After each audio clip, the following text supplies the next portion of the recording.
Adegan dibuka dengan memperlihatkan buku harian Boy, yang menceritakan tentang Pokemonnya Prime App. Pada musim panas ini, Boy memutuskan untuk membuat laporan observasi mengenai Pokemonnya itu.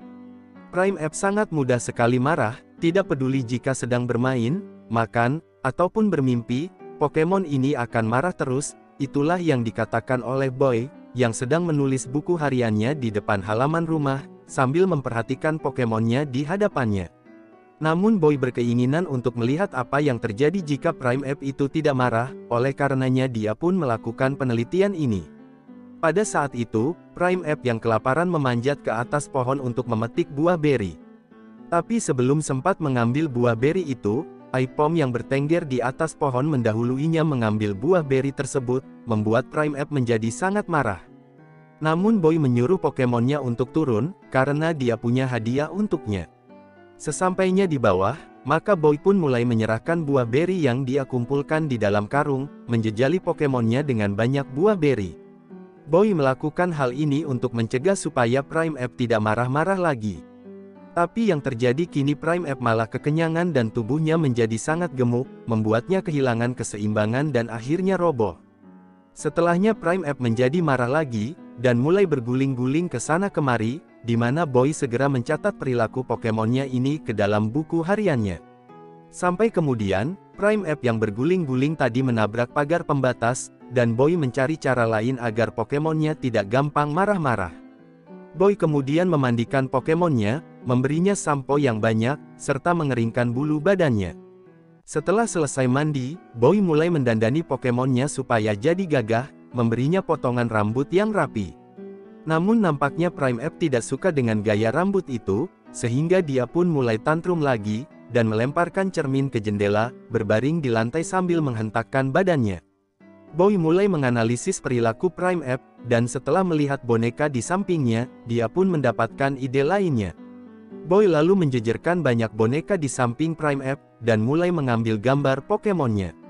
Namun semua kegiatan ini malah membuat Prime App kehilangan kendali, dan mulai marah-marah lagi. Akhirnya karena sudah bosan di rumah terus, Boy dan Prime App memilih untuk pergi ke lapangan rumput yang luas, bersantai sejenak bersama dengan Pokemon-Pokemon liar lainnya. Dengan suasana alam yang tenang dan menyejukkan seperti ini, Boy yakin ini akan menurunkan emosi Prime App yang tidak terkendali tersebut. Namun karena saking tenangnya, yang terjadi justru Prime App menjadi pusing, dan mulai berlari melompat terjun ke dalam danau di dekatnya. Setelah semua upaya yang gagal untuk mencegah agar Prime App tidak marah-marah lagi, maka mereka berdua mencoba banyak kegiatan lainnya, seperti melakukan piknik, bermain ski, mendayung perahu, menaiki Flying Fox, menonton bioskop, makan es krim, berendam di pemandian air panas, menyaksikan pertunjukan konser, hingga Prime App terhimpit di antara banyaknya penonton, namun ini sama sekali tidak berpengaruh terhadap dirinya. Setelah pulang dari pertunjukan tersebut, Boy pun menghampiri Prime App yang tertinggal di belakang, yang nampaknya sudah tidak sanggup lagi menahan kesabarannya. Akhirnya dengan dipenuhi rasa amarahnya, Prime App melayangkan tinju yang sangat kuat, membuat popcorn yang dipegang oleh Boy terlempar ke atas. Setelah kejadian ini, Boy pun menggunakan Pokemonnya untuk bertarung, yang dengan mengandalkan kekuatan Prime App, dia pun dapat dengan mudahnya mengalahkan setiap trainer yang ditemuinya. Boy dan Prime App kemudian berkeliling kota untuk bertarung dengan banyaknya trainer, mampu mengalahkan mereka semua hanya dengan sekali pukulan saja. Singkat cerita, dengan mengandalkan kemenangan beruntun tersebut, Boy dan Prime App mengikuti turnamen Pokemon, hingga mereka berhasil mencapai babak final, dan bertarung melawan juara bertahan. Namun di sini mereka mengalami kesulitan, lantaran juara bertahan memiliki Pokemon Baxcalibur yang sangat kuat sekali. Meskipun demikian, Boy tidak akan pernah menyerah, dan menyuruh Prime App untuk bangkit. Seketika Prime App pun bangkit lagi, dan langsung menerjang maju, berhasil mendaratkan Rekfish yang super efektif untuk melumpuhkan musuhnya. Dengan demikian, Boy pun dinyatakan sebagai juara Pokemon yang baru. Ketika Boy mengucapkan terima kasih kepada Pokemonnya, Prime App tiba-tiba berevolusi menjadi Anil Hilap, Pokemon monyet bertipe hantu, membuat para penonton terkejut sekaligus ketakutan melihat bentuknya tersebut. Sekembalinya ke sekolah, Boy mempresentasikan hasil penelitiannya di hadapan teman-temannya, mengatakan bahwa Pokemonnya sangat mahir sekali bertarung, dan ternyata amarahnya memang digunakan untuk keperluan ini, sehingga Boy pun memutuskan untuk menjadikan dirinya sebagai trainer Pokemon terkuat di seluruh dunia. Namun anil hilap yang sangat menyeramkan, membuat teman-temannya menjerit-jerit ketakutan. Primeape adalah Pokemon kera babi bertipe petarung. Dia memiliki kemampuan semangat vital dan titik amarah, membuatnya akan mengamuk jika diperhatikan oleh orang-orang ataupun Pokemon di sekitarnya. Pernah ada yang mengatakan bahwa terkurung di dalam Pokéball membuat Primeape memiliki kondisi yang tidak stabil. Setelahnya Primeape akan berevolusi menjadi anil hilap, merupakan Pokemon monyet bertipe petarung dan hantu yang suka mengamuk. Ketika amarahnya mencapai critical point, maka Pokemon ini akan memperoleh kekuatan yang luar biasa. Anihilap mengerahkan kekuatan amarah yang tersembunyi di dalam hati ketinjunya, lalu memukulkannya hingga tulang lawannya menjadi hancur berkeping-keping dari dalam. Ini adalah Paumi, Paumo, dan Paumot, mereka adalah Pokemon tikus bertipe listrik dan petarung.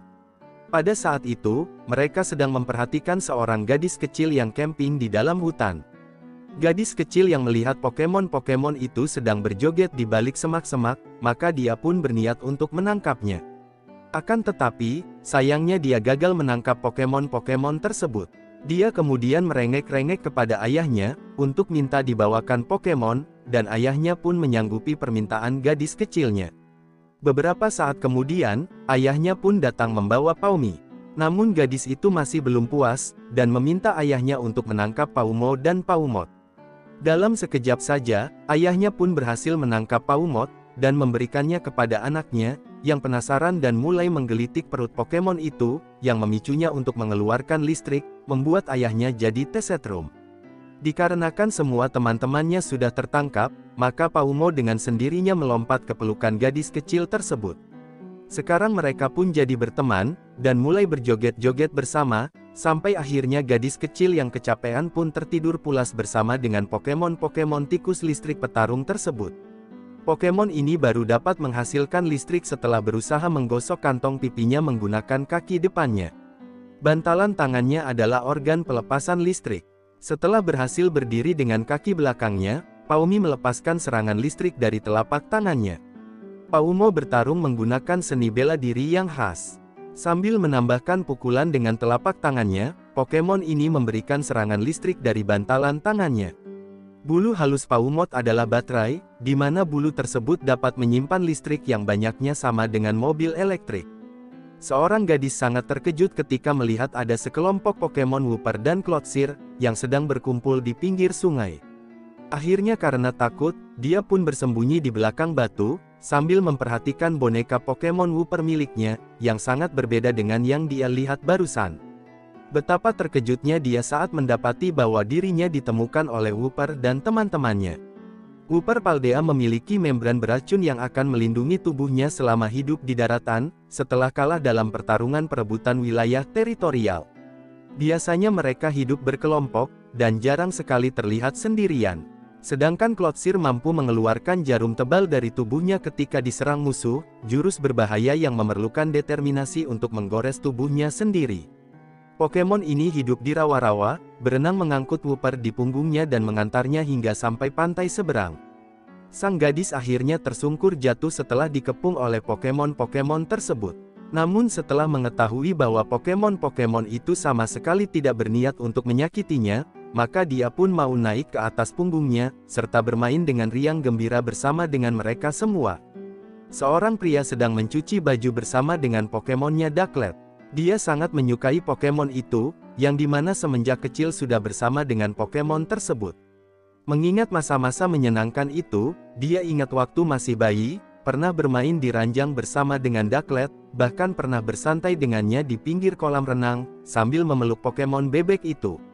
Ketika berada di supermarket, mereka berdua sama sekali tidak malu untuk berjoget-joget di tempat umum tersebut. Selain itu, Ducklet juga merayakan hari ulang tahunnya. Meskipun terkadang mereka juga sering bertengkar, namun hanya sebentar saja, mereka pun berbaikan lagi. Dia sangat menikmati waktunya bersama dengan Ducklet, menghabiskan hari-hari yang sangat menyenangkan bersama dengan Pokemonnya itu.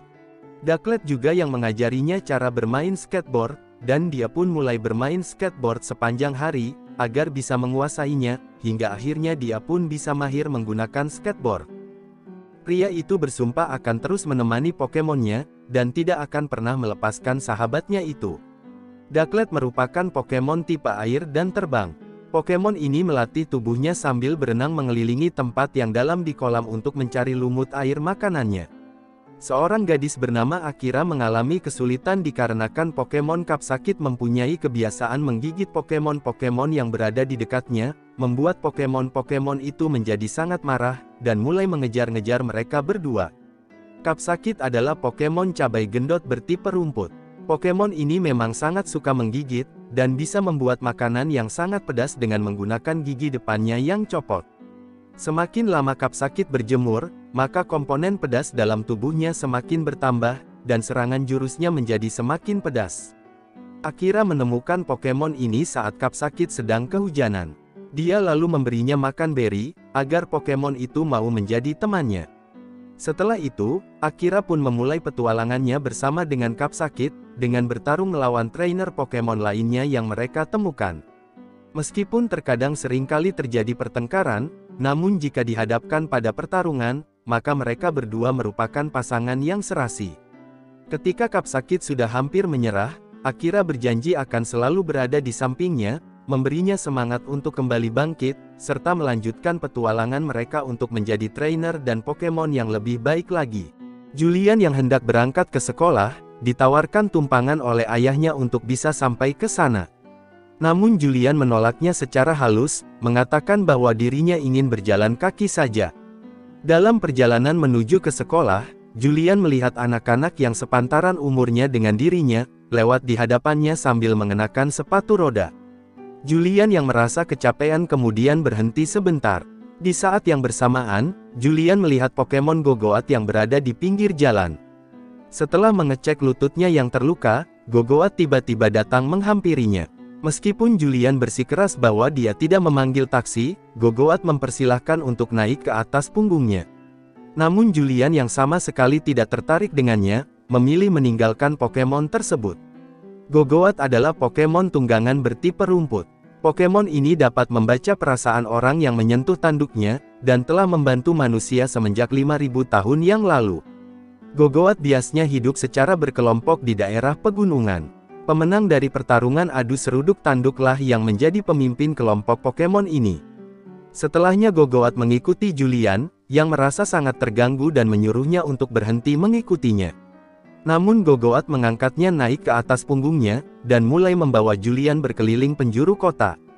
Julian yang sangat ketakutan mencoba bertahan dengan memegang erat-erat Pokemon itu. Tapi begitu Gogoat memanjat ke atas bangunan, Julian pun terpental dari punggungnya dan melayang di udara. Di saat itu, Julian melihat orang-orang di sekitarnya yang sangat menikmati waktunya bersama dengan Pokemonnya. Setelah mendarat dengan aman di atas punggung Gogoat, Julian pun mengingat kembali dikala dirinya terjatuh saat bermain sepatu roda, yang membuatnya jadi takut untuk melakukannya lagi. Julian sempat memarahi temannya yang menyebabkan dirinya terjatuh, tapi setelah melihat temannya yang terjatuh lantaran tidak ingin melindas Pokemon yang ada di hadapannya, maka Julian pun merasa sangat bersalah karena telah memarahi temannya itu. Julian kemudian mengatakan bahwa hari ini dia tidak mau pergi ke sekolah, dan meminta Gogoat untuk mengantarkannya ke tempat yang lebih menyenangkan. Gogoat pun menuruti perintahnya, dan mulai berlari lagi menuju ke sebuah taman yang penuh dengan bunga. Setelah cukup puas melihat pemandangan tersebut, akhirnya Julian pun minta diantarkan untuk bertemu dengan temannya, untuk meminta maaf atas apa yang diperbuatnya di hari sebelumnya. Singkat cerita, setelah bertemu dengan Lukas, Julian pun menyampaikan permohonan maafnya kepada Lukas, agar mereka bisa berteman lagi seperti biasanya. Rupanya Lukas sama sekali tidak mempermasalahkannya, dan malahan sedari tadi dia telah menunggu-nunggu kedatangan Julian. Melihat jam yang ada di dekat situ, mereka berdua yakin mereka tidak akan sempat pergi ke sekolah. Namun kenyataannya jika mereka berdua menggunakan Gogoat, maka mereka akan tiba tepat pada waktunya. Jadi Julian dan Lukas pun berangkat ke sekolah dengan mengendarai Gogoat.